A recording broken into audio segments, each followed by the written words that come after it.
Today is Thursday, the 5th of December, and it's another commuting morning. Traffic, not too bad just yet, so that's good. Hopefully I didn't just jinx it, but if it does get bad, it'll be okay, because I have snacks. I've got 4 hard-boiled eggs with me.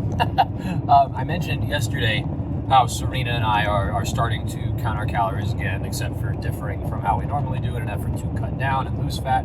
We're doing it in an effort to gain muscle, get bigger, get stronger.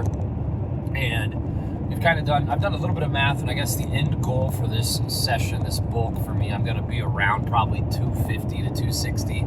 Serena will be right around 100 pounds lighter than me. But in an effort to do that, to make sure we get in all of the calories at the right times of day, we have to eat pretty much all day.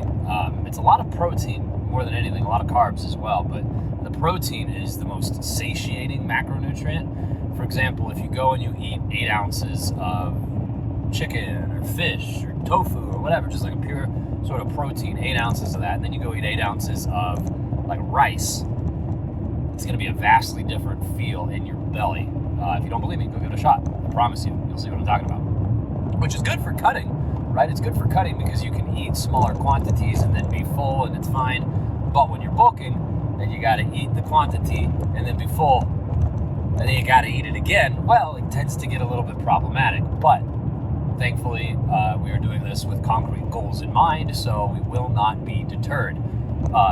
Early returns are already fantastic. Today was leg day at the gym.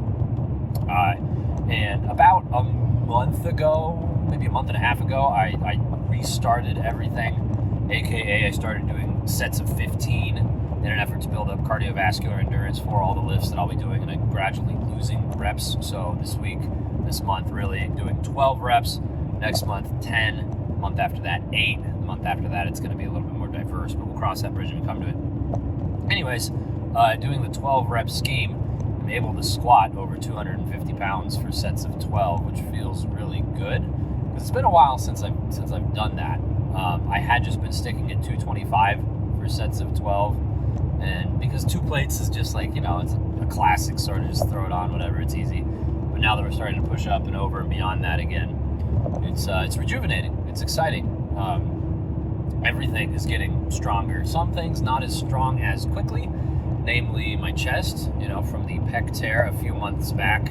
That really knocked everything back. I went from, repping 300 pounds on bench to repping 100 pounds on bench.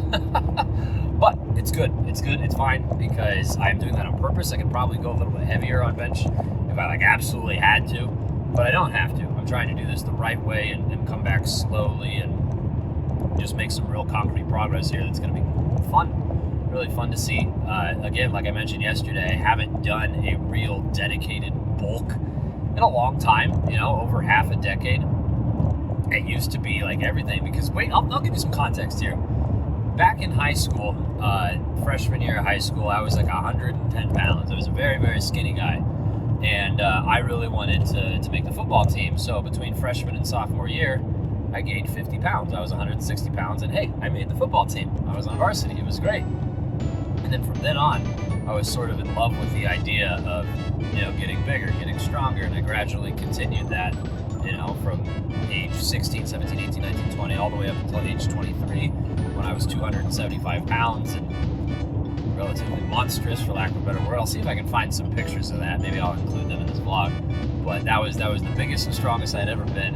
And after that, I kind of just, I didn't fall out of love with it, but I guess I fell out of love with the upkeep with it, because to stay that big, to get that big, obviously, as we've been talking about, you got to eat a lot of food, right? To stay that big, you have to then in turn also eat a lot of food, and it just isn't. I like eating. I love eating for fun, but when you're starting to make it a job, a chore, just does that sound familiar? I get tired of things when I make them a job. Anyways, when it becomes your day-to-day where you have to, all right, it's 10 a.m., I have to eat 8 ounces of chicken. All right, it's 11 a.m., I have to eat 8 ounces of eggs. All right, it's 12 a.m., I have to eat 14 ounces of tilapia. And it's like, all right, well, I'm just getting burnt out here. And my phone's sliding down, but it's fine because this is really it. All I wanted to talk about was how things are progressing. Well, I'm very excited to see how this book progresses. I'll probably start doing some like progress videos for Serena and myself, and we'll see what types of changes we can make physiologically. So, thank you so much for watching. I do appreciate it. I hope that you enjoyed yourself, and I hope that you made progress in some capacity, whatever you were trying to progress in today. And I hope I see you again tomorrow down here.